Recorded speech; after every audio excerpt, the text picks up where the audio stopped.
பாண்டி, நான் போய் உனக்கு டீ எடுத்துட்டு வரேன்.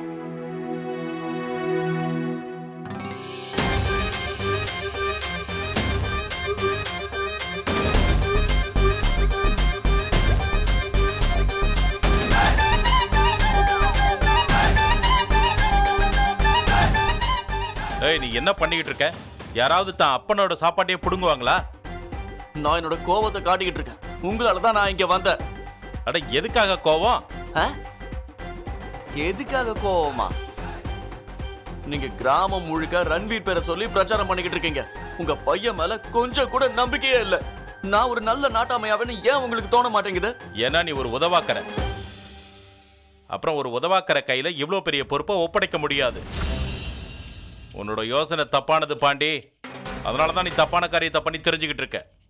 நீ சரியான வழியில போறத பாக்குற வரைக்கும் நான் நிச்சயமா உனக்கு ஆதரவு கொடுக்க மாட்டேன். பெருசா பேசுறேன். இப்ப கூட உட்காந்து நான் சாப்பாடு கூட சாப்பிட போறதில்ல. அப்பா, அப்பா எங்க போறீங்க? அப்பா உட்காந்து சாப்பிடுங்க. அப்பா, நான் எதுவும் பேசலப்பா. அப்பா,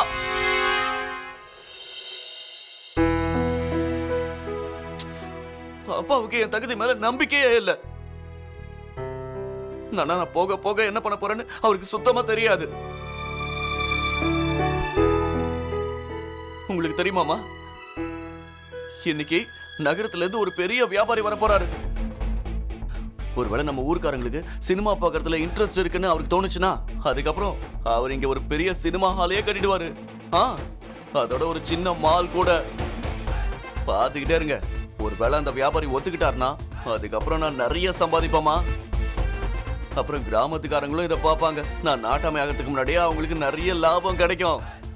அதுக்கப்புறம் மத்தவங்களும் அந்த முட்டாள்களை விட்டு விலகி வந்து எனக்கு தான் ஓட்டு போடுவாங்க. இதான் நடக்க போகுது. பாண்டி கண்ணா, நீ ரொம்ப நல்ல செய்தியை சொல்லியிருக்க.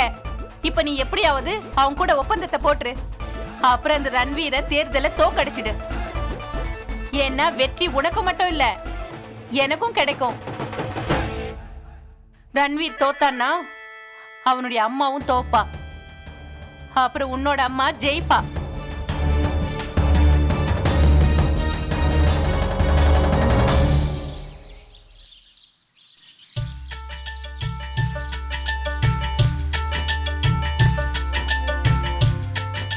எப்படிப்பட்ட நாடு, எப்படிப்பட்ட கிராமம், இதுல உண்மைங்கிறதே காணோம்.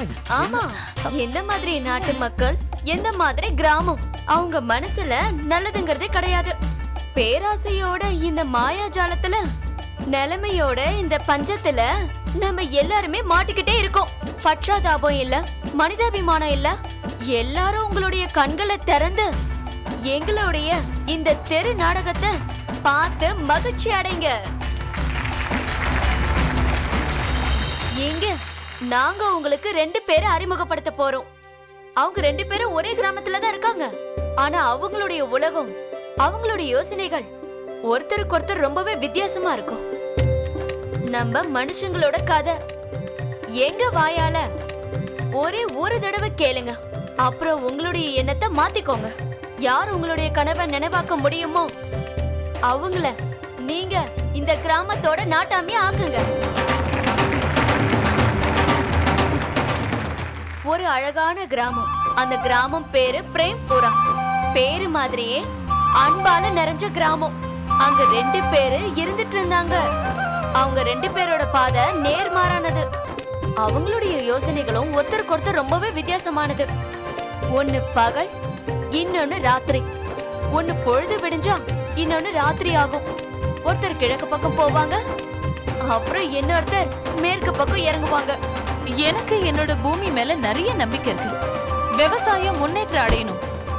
இதுதான் என்னோட லட்சியமா இருக்கு.